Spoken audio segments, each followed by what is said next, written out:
here we are. This is Sex Love Psychedelics, and I'm your host, Dr. Kat. Bringing you psychosexual conversations that will leave you intellectually turned on and hungry for more. I think when talking about MDMA as it's relating to sensuality or sexuality, to I think being clear about why we're really, I guess, any use of the MDMA. Why are we using this substance? Are we using this to suppress feelings that we're having? Or are we using this to override a state? Or are we using this to, like, what is this, the intention? Would we still do these things if we were in a sober state? Or is this something that we're doing to be someone who is quote unquote more open or quote unquote more sex positive or no, I don't know. Yeah. Well, you're right that intention becomes really key.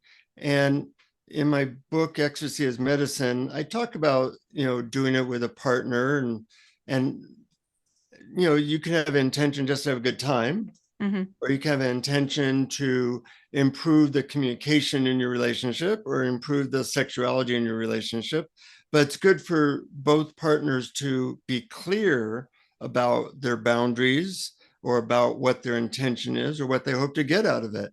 And if you do that really clearly, you're much more likely to have a good experience. I also have questions in the book, like you might want to explore with your partner so that you can deal with some of the sticky obstacles that sometimes get in the way of good sex or good loving. Mm-hmm. Yeah. I really like that in your book, that there are different questions or different points for people to tune into, to deepen their process in the thinking, but not just the thinking, the feeling as well. Can you speak to the importance of bringing awareness into the feeling just as much as the thinking process is? Well, we're very feeling creatures. What we feel, we take as real. But in our daily lives, with all the stuff that we have to do, we often don't drop down into how do I really feel about this? Or what is the feeling that's blocking me from peace? Or why do I get annoyed at my partner so much? And so MDMA is kind of like a ceremonial way for us to really look at that stuff other than just from our head. A lot of therapy is very heady. Yeah. And we in the West are very much in our head, and we kind of need these helpers to get a little bit down there. I'm a guy, feelings are not my forte, but on MDMA, I'm amazing, so I use it as a tool to help me in that way.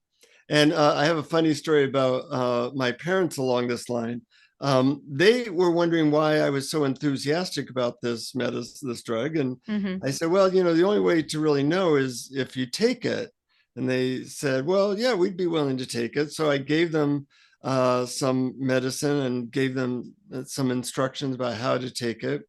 Well, a year later, I asked them if they had ever taken it. And they said, yeah, we did take it. And I said, well, what happened? And they said, really nothing happened. And I was kind of amazed at that. I said, well, they were both very intellectual. They're gone now, but they're very intellectual people. And they said, well, nothing really happened. And so I said, well, what'd you do that evening? And their eyes lit up and they said, well, once the drug didn't take effect, we waited like 20 minutes. Well, it takes usually about 40 minutes to take effect. But once we thought it didn't take effect, we didn't have anything planned for the evening. So we sat on the couch and we ended up having the most glorious night of our entire marriage. We talked about how much we loved each other and why we sometimes argue and what was in the way. And then we talked about how much we loved the kids. And it just ended up being such an amazing evening. The only problem was that the drug never took effect. And of course, I'm laughing, knowing that that's exactly what the drug was doing, but they didn't recognize it. And one of the things I like about MDMA is it doesn't make you feel like the other psychedelics where you're hallucinating or having, Yeah. it makes you feel more human, more loving, more open, more hmm available for your true feelings to come out. hmm And I think that's a medicine that we all could use in this day and age.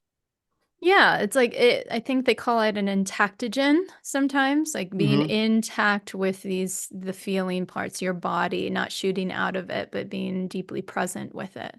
Yeah, yeah. And it's a good antidote to the headiness of which we often fall into during our lives. Yeah. Well, that was fun. Thanks for tuning in, lovers. And if you want to experience more ecstasy and sexual liberation, head over to sexlovepsychedelics.com and learn about how you can join me for any one of my online or live events. And while you're there, grab my free guide on sex and psychedelics. Remember, this podcast is for entertainment and educational purposes only. Please contact your healthcare provider and local law before pursuing any of the products or psychedelics discussed. And one final note here. I make this show specifically for you. If you're loving the show, then be sure to leave me a review in iTunes or Spotify to let me know. Happy to be here and happy to serve. I'll see you next time on Sex Love Psychedelics.